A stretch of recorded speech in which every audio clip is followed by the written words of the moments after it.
Quem, antes de ser aí esse pastor e missionário, quem era o pastor, o Ariston?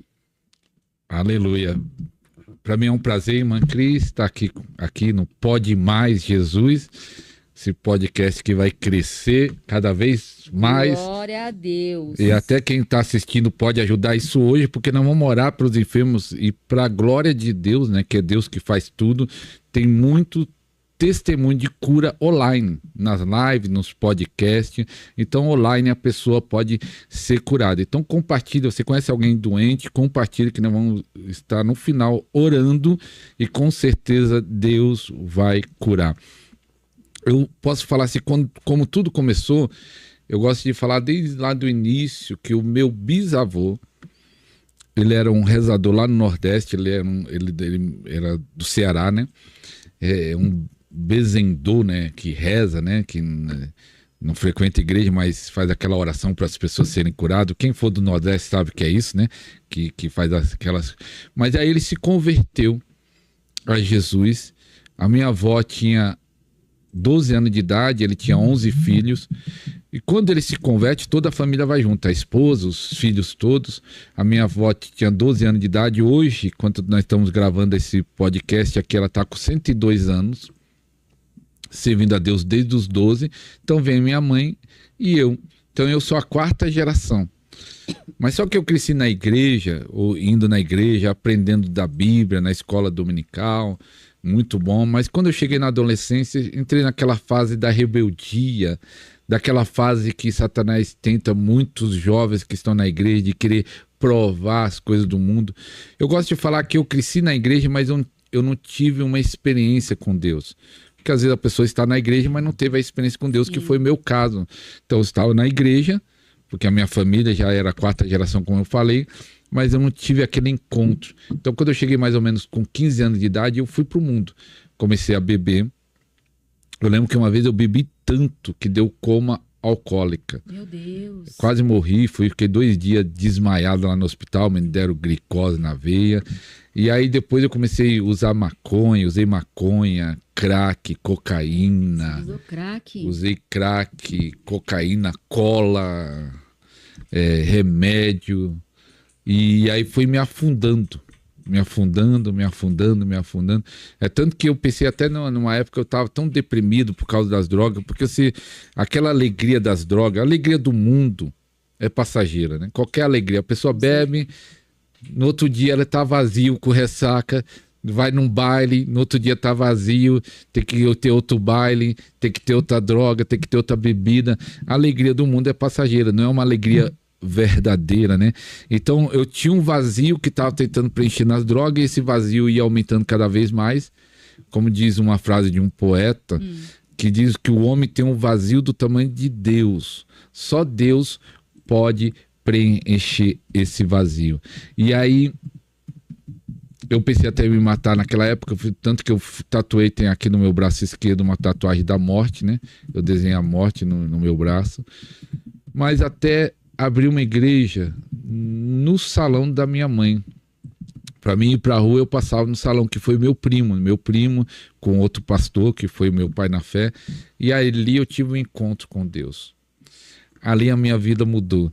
Mas o que é interessante é que a batalha da carne e de demônios, né? Porque quando eu tive um encontro com Deus, eu indo para casa, que o salão era embaixo, né? A casa da minha mãe em cima, né? E eu subindo a escada da casa da minha mãe, eu sentindo aquela alegria tão grande do encontro com Jesus, eu falei, era isso que eu estava procurando. Isso que estava faltando. Isso que estava faltando, que eu estava tentando preencher nas drogas, na prostituição, e aquela alegria muito grande, era isso. Mas no outro dia eu estava alegre ainda, mas quando eu fui dormir, no outro dia eu sonhei usando droga. Aí eu acordei com medo, preocupado, falei, meu Deus, será que eu não vou resistir? Eu vou cair de novo? Porque eu sonhei mexendo com droga a noite toda. Então eu fiquei 2 semanas sonhando com droga. Quando eu acordava, eu não tinha desejo de droga. Eu não estava nem pensando em droga, mas quando eu dormia, eu sonhava. Meu Deus. Eu sonhava, eu posso dizer que era a própria carne e demônios me perturbando a mente, porque eu ficava com medo. Eu acordava e ficava eu ficava pensando, eu vou cair de Você vai novo, cair. e aquilo lá me deixava com medo, mas eu tava com desejo de usar droga. Mas 2 semanas depois eu fui falar com um amigo meu, lá onde a minha família mora até hoje, onde eu morava, que hoje eu moro em outra cidade, tem muito mato a região, que é a cidade de Ribeirão Pires, e o bairro que eu morava tem muito mato, é uma cidade que fica já quase perto já de descer para o litoral daqui de São Paulo, e ele falou, vamos conversar ali. Quando ele estava conversando ali, ele tirou um pacote de droga grande, e ele falou, você lembra disso? Mostrou para mim. E eu falei, eu lembro. Mas eu falei assim, as 2 semanas que eu estou na igreja, valeu pelos 5 anos que eu estava fora.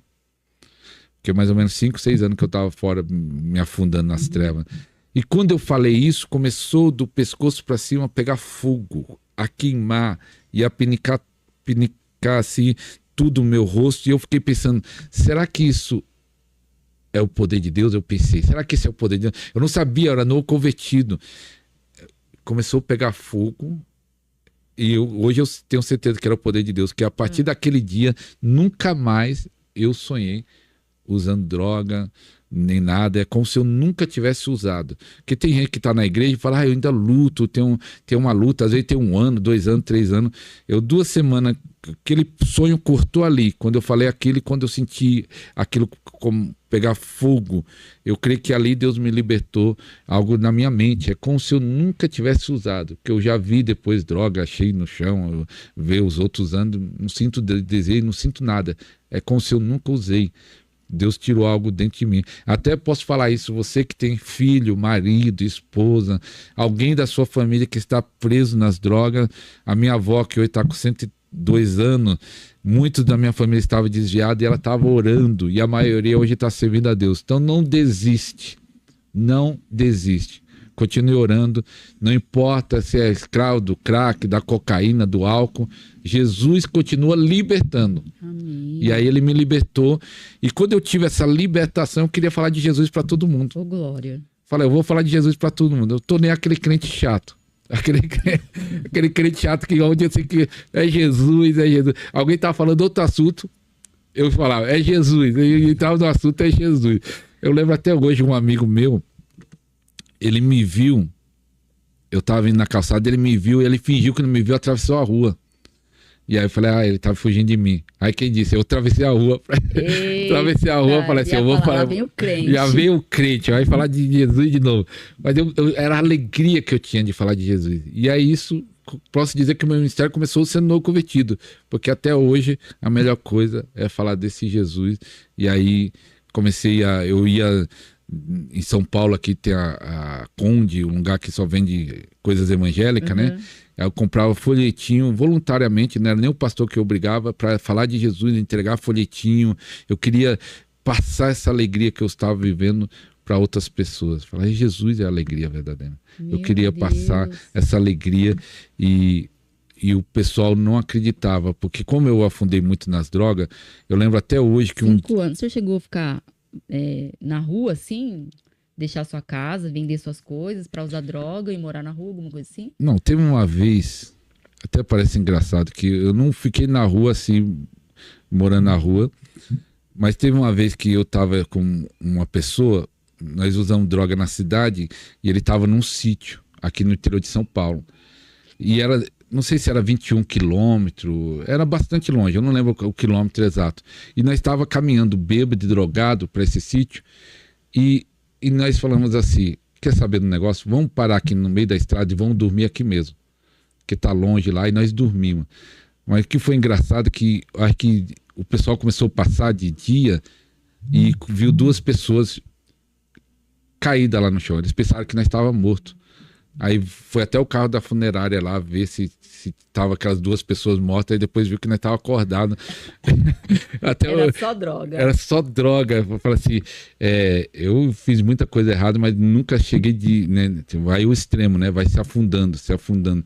Eu lembro que eu fui se afundando, se afundando, se afundando. Talvez ia chegar nesse ponto que a pessoa perde a noção moral, ética, espiritual, vai se afundando, ou no meu caso, como eu tinha pensamento até de tirar a minha vida, depressão, poderia chegar nesse ponto, mas graças a Deus Jesus me libertou antes E de... sua mãe, Minha mãe sofreu muito. ela orava por você. Orava. Ela era evangélica. Ela ia te buscar nos becos, assim? Não, não. Porque eu era violento, né? É mesmo? Eu era violento. Então Jesus te transformou mesmo, né? O senhor parece ter uma calmaria ou tá escondendo o jogo? Eu acho que hoje eu sou calmo. Eu perdi, como crente, eu acho que eu só 2 vezes eu perdi assim, fiquei mais nervoso, mas eu era meio bravo. Quando eu bebia, eu ficava violento. Era meio Pedro da vida. Era meio Pedro. Eu lembro uma vez eu quebrei. Só um pouquinho. Eu lembro que eu. Jesus vai te quebrar, hein? Pra você ficar mais calminho. Eu lembrei que uma vez eu quebrei o nariz do meu primo e não sei porquê. Eu tava bêbado, drogado, aí não sei o que ele fez, aí eu quebrei, aí o pessoal... Ah, você quebrou o nariz do fulano. Por que você fez isso? Eu não sabia. Ah, não sei. Eu ficava violento, né? E aí... A droga, assim, ela te dá um pouco, né, desse poder, assim, dessa A droga né? e até a bebida Bebida, né? que é Essa coragem, se é assim, liberado, você faz muita loucura tomada. Bebida. Mas que vontade do cara querer brigar, porque Porque droga. droga? Droga, o cara querendo dormir. A Não, é bebida. porque ele usou cocaína. Você não usou cocaína? Cocaína também. A cocaína não te dá aquele... Dá né? uma euforia. É. Euforia de fazer coisa. Eu usei o crack. O crack derruba, né? O crack ia ficar era bestado. Você vê... Eu tava com vontade de dar uns tapas não, fumar o crack, ele era abraçar o cara e virar que amigo. Você vê ali na Cracolândia o povo que usa crack, tudo tudo- caído, tudo... Né? Mas só que acontece o seguinte, muitos dos meus amigos, esse que é o problema, a droga vai te afundando para mais droga, porque eu comecei com maconha. O seu corpo acostuma com a droga. Aí você Aí vai você para quer algo mais forte. Aí você vai na cocaína, não. Aí você acostuma, quero mais forte. Por isso que a pessoa vai cada vez se afundando mais. Ou você vai para mais forte, ou você vai aumentando a quantidade de quanto você usa. Uma coisa chama a outra. Uma coisa chama a outra. É um abismo, como diz a Bíblia, um abismo chama outro abismo. Mas eu creio que o meu testemunho de libertação ajudou muita gente. Porque eu lembro até hoje, eu tenho um parente meu que ele falou assim, para a glória de Deus, né? Foi Jesus que fez, ele falava, a sua vida me inspira, a sua vida me dá esperança, porque ele é escravo do álcool, ele falou isso. Ele falou assim, me dá esperança, porque eu acho que eu entendi que ele estava falando, eu olhando para você, se você for liberto, pode acontecer isso. E eu falei, amém, eu creio. Deus... Depois o senhor deixa uma mensagem, né, para esses jovens, né? Não só jovens, né? Hoje em dia é no geral, né, que estão aí nas drogas, no crime, né, na prostituição, no tráfico, que acho que não tem mais jeito, né? Jesus tem, né? Jesus dá um jeito, né? Com Jesus não tem como continuar do mesmo jeito, né? Ele dá vida, ele dá tudo, né, pastor? Ele é o caminho, a verdade e a vida, né? Tem um rapaz que eu conheci de jeito, tem 2 casos, né? Tem alguns que estão presos na droga, acho que não vai conseguir ser livre. Principalmente aqueles que querem. Eu vou dar o conselho para os pais que oram pelos filhos, não desista. Um dia eu estava pregando, eu dei o meu testemunho na igreja, aí os pais vieram falar comigo, fiquei até com o coração contrito, que era 2 senhores, né, de idade, parecia que aparentemente uns 60 anos, e falaram, meu filho é escravo nas drogas, pedindo oração pelos filhos. E eu falei, não, vamos estar orando, se Deus me libertou, pode libertar ele também. Não desista, que Deus está ouvindo as suas orações, e você que é escravo, Deus pode te libertar. Mas às vezes a própria pessoa pensa que Deus não quer mais ele. Por maior que seja o crime, ou a violência, ou o pecado, se você se arrepender, Jesus está de braços abertos. Porque eu fiz a obra lá no Nordeste, fui também missionário depois. Depois nós podemos até entrar nesse ponto. E aí tinha um rapaz, 17 anos, ele era desse tamanho, era pequenininho assim, mas só que ele era da rua já, assim, ficava muito tempo na rua, e ele falou assim, pastor, será que Jesus me aceita? E eu falei, ele aceita, mas por quê? Aí depois fui entender a vida dele. Ele viu o pai dele matar a mãe.